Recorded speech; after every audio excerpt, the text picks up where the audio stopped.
여러분은 세종대왕을 떠올리면 무엇이 먼저 생각나십니까? 훈민정음, 성군, 백성을 사랑한 위대한 왕. 그렇다면 그 위대한 왕의 곁에서 평생을 함께한 여인은 과연 행복했을까요? 세종의 왕비, 소원왕후 심씨. 겉으로 보면 그녀는 조선 최고의 자리, 중전이었습니다. 그러나 그녀의 삶은 왕비의 삶이 아니라 어머니로서의 고통과 피눈물의 연속이었습니다. 오늘 우리는 위대한 왕 세종이 아닌 그 곁에서 모든 것을 잃어가야 했던 한 여인의 시선으로 조선 왕실의 가장 비극적인 가족사를 들여다보려 합니다. 소원왕후는 처음부터 중전이 될 운명이 아니었습니다. 그녀는 태종의 셋째 아들 충녕대군과 혼인했습니다. 당시만 해도 왕위는 양녕대군의 것이었고 그녀는 그저 한 왕자의 부인이었습니다. 그런데 운명이 바뀝니다. 양녕대군이 폐쇄자가 되면서 충녕대군이 왕위에 오릅니다. 그가 바로 세종입니다. 그리고 그 순간 수원왕후의 인생도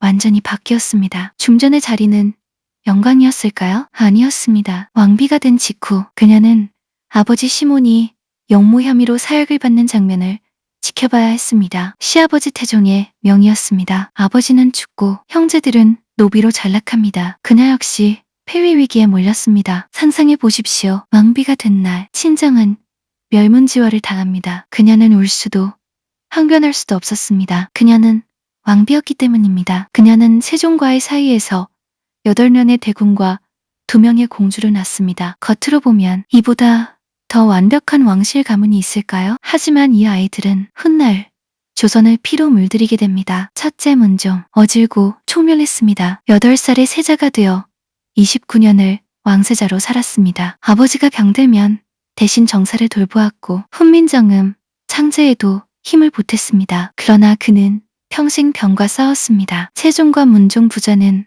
번갈아 등에 난 종기로 생사를 오갔습니다. 세종이 쓰러지면 문종이 일어났고 문종이 쓰러지면 세종이 일어났습니다. 문종은 즉위 후 2년 만에 세상을 떠납니다. 소원왕후는 그 모습을 보지 못하고 먼저 세상을 떠났지만 만약 보았다면 그녀의 가슴은 또 한 번 무너졌겠지요. 둘째, 수양대군. 강하고 결단력 있는 아들이었습니다. 그러나 왕권은 불안했고 전국은 양갈래로 갈라져 있었습니다. 결국 그는 선택합니다. 반대 세력을 제거하지 않으면 자신이 제거된다는 판단. 1453년 개유정난. 그날 밤 김종서 부자가 쓰러지고 조정 대신들이 피를 흘립니다. 그리고 어린 단종은 왕위에서 밀려납니다. 소원왕후는 이미 세상을 떠난 뒤였습니다. 혹시 그녀가 살아있었다면 이 일을 막을 수 있었을까요? 아니면 또 한 번 아무 말도 못한 채 지켜봐야 했을까요? 셋째,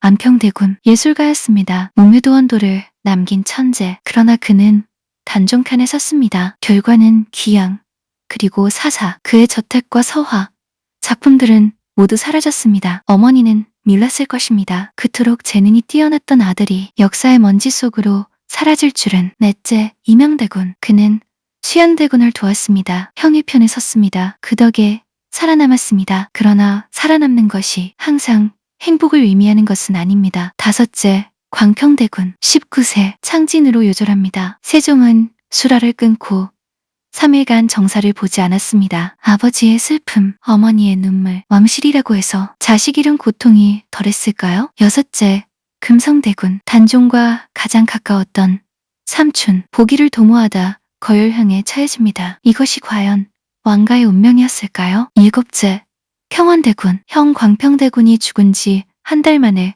홍역으로 17세에 사망. 여덟째, 영웅대군. 세종이 가장 사랑한 아들, 아버지라 부르게 한 유일한 자식. 세종은 그의 집에서 눈을 감습니다. 그러나 그 역시 형 세조를 지지하며 왕권의 한 축이 됩니다. 소원왕후는 52세에 세상을 떠났습니다. 개유정난이 일어나기 전이었습니다. 아들들이 서로 칼을 겨누는 모습도, 손자 간종이 폐위되는 모습도 보지 않았습니다. 어쩌면 그것이 그녀에게는 마지막 잡이었을지도 모릅니다. 그러나 생각해 보십시오. 그녀가 낳은 8아들 중 평온한 삶을 산 이는 몇 명이나 되었을까요? 왕이 된 아들, 왕을 밀어낸 아들, 귀양간 아들, 현벌을 담은 아들, 요절한 아들. 그 모든 시작점에 한 어머니가 서 있었습니다. 우리는 세종을 기억합니다. 세조를 기억합니다. 단종을 기억합니다. 그러나 그들의 어머니 소원왕후 심싱은 잘 기억하지 않습니다. 위대한 왕의 뒤에는 늘 조용히 눈물을 삼킨 사람이 있습니다. 왕비였지만 권력을 행사하지 못했고 어머니였지만 자식들의 운명을 막지 못했습니다. 그녀는 왕실의 중심에 있었지만 아무것도 바꿀 수 없었던